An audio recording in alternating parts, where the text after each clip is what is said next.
और अब बात कथावाचक की लड़ाई की, जिसमें अखिलेश यादव के पंडित धीरेंद्र शास्त्री पर दिए बयान के बाद ये बवाल और बढ़ गया। अखिलेश ने धीरेंद्र शास्त्री पर कथा कहने के लिए 50 लाख कैश अंडर टेबल लेने के आरोप लगाए, तो इस पर धीरेंद्र शास्त्री ने भी पलटवार करते हुए जाति की राजनीति करने वालों को डीएनए टेस्ट कराने की सलाह दी है।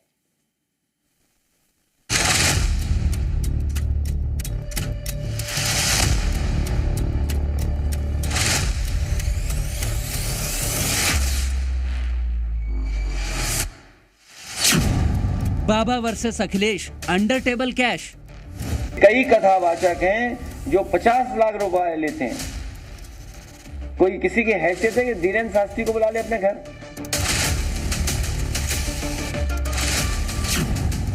कथावाचक की लड़ाई डीएनए टेस्ट पर आई। हिंदू होकर के तुम्हें हमसे दिक्कत हो, तुम डीएनए टेस्ट कराओ। यूपी के इटावा में कथावाचकों के साथ हुई बदसलूकी के मामले में शुरू हुआ सियासी तूफान थमने का नाम नहीं ले रहा। समाजवादी पार्टी के मुखिया अखिलेश यादव ने इस मामले में बागेश्वर धाम के पीठाधीश्वर पंडित धीरेंद्र कृष्ण शास्त्री को घेरते हुए उन पर कथा कहने के लिए 50 लाख रुपए और अंडर टेबल कैश लेने का आरोप लगाया, तो इस पर धीरेंद्र शास्त्री ने भी पलटवार कर दिया। धीरेंद्र शास्त्री ने अखिलेश का नाम तो नहीं लिया, लेकिन उन्हें डीएनए टेस्ट कराने की सलाह जरूर दे दी। कई कथावाचक हैं जो 50 लाख रुपए लेते हैं। कोई किसी की हैसियत है कि धीरेंद्र शास्त्री को बुला ले अपने घर कथा के लिए? कोई अंडर टेबल लेगा वो बाबा पैसे? आप पता करवा लीजिए, अंडर टेबल नहीं लेते हैं वो धीरेंद्र शास्त्री। क्या कथावाचने की पता कितनी कीमत होगी उनकी? फ्री थोड़े नहीं। जो हिंदू का नहीं, वो हिंदू कहलाने के लायक नहीं। हमारी बात पर बवाल बनाने वाले, तरह तरह के वीडियो बनाने वाले ठटरी के बड़े हरो, सुन लो कान खोलकर। हिंदू होकर के तुम्हें हमसे दिक्कत हो, तुम डीएनए टेस्ट कराओ, पर हम तो अपना कार्य छोड़ेंगे नहीं।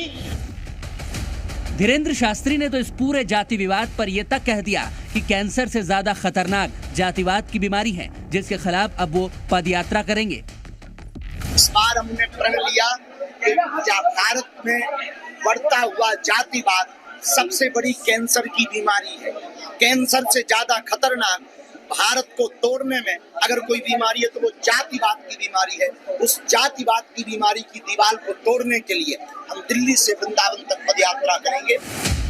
जाति पर शुरू हुई राजनीति की इस लड़ाई में अखिलेश यादव पर मौलवियों पर लाखों रुपए उड़ाने के भी आरोप लगे, जिस पर मौलाना उनके समर्थन में उतर आए। शहाबुद्दीन बरेलवी ने अखिलेश यादव के बयान को सही ठहराते हुए इस बात का दावा भी किया कि सिर्फ हिंदू ही नहीं बल्कि मुसलमानों में भी ऐसा होता है।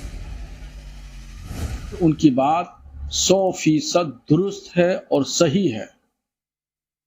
अखिलेश यादव जी का मैं समर्थन नहीं करता हूं। हिंदू शायर हो या हिंदू या मुसलमान शायर हो, इसमें कोई दो राय नहीं कि ये लोग जब तक पैसा तय नहीं कर लेते हैं तब तक ये अपने घर से प्रोग्राम में नहीं पहुंचते हैं। कथावाचकों की दान दक्षिणा पर अखिलेश के कैश वाले बयान पर ऐसा कलेश हुआ कि विरोध की आवाज संत समाज की तरफ से भी उठने लगी। आपने कभी भागवत क्यों नहीं कराई? जो भी प्रवक्ता भागवत करते हैं जजमान अपनी स्वेच्छा से उनको पैसा देते हैं। आपने तो, आपकी पार्टी ने राम भक्तों पर गोलियां चलाई। वो ही टिप्पणी कर रहे हैं जो खुद दोषी हैं, लेकिन फिर भी मैं यही कहना चाह रहा हूं कि हम सभी को मिलकर के जो लोग भागवत की प्रति, भागवत कथावाचकों के प्रति ऐसी बातों का प्रयोग कर रहे हैं वो निंदनीय, गलत है। सनातनी जग जाओ, ऐसे कालनेमी अखिलेश यादव से सावधान रहना चाहिए कि इस प्रकार से समाज में दूषित मानसिकता रखने वाले ये राजनीतिक दल के लोग आपको लड़ाएंगे और अपने लाभ के लिए आपको मरवाएंगे। इसके नाते हिंदुओं एक हो जाओ। इटावा में 21 जून को कथावाचक मुकुटमणि यादव और उनके सहयोगी संत कुमार यादव के चोटी और बाल काटने का आरोप ब्राह्मण जाति के लोगों पर लगा था। तब से इस मामले में सियासत हावी है और एक बार फिर कथावाचकों को दिए जाने वाले दान पर सवाल उठाकर अखिलेश ने इस विवाद को और भी बढ़ा दिया, जो फिलहाल थमता नहीं दिख रहा है। ब्यूरो रिपोर्ट, जी मीडिया।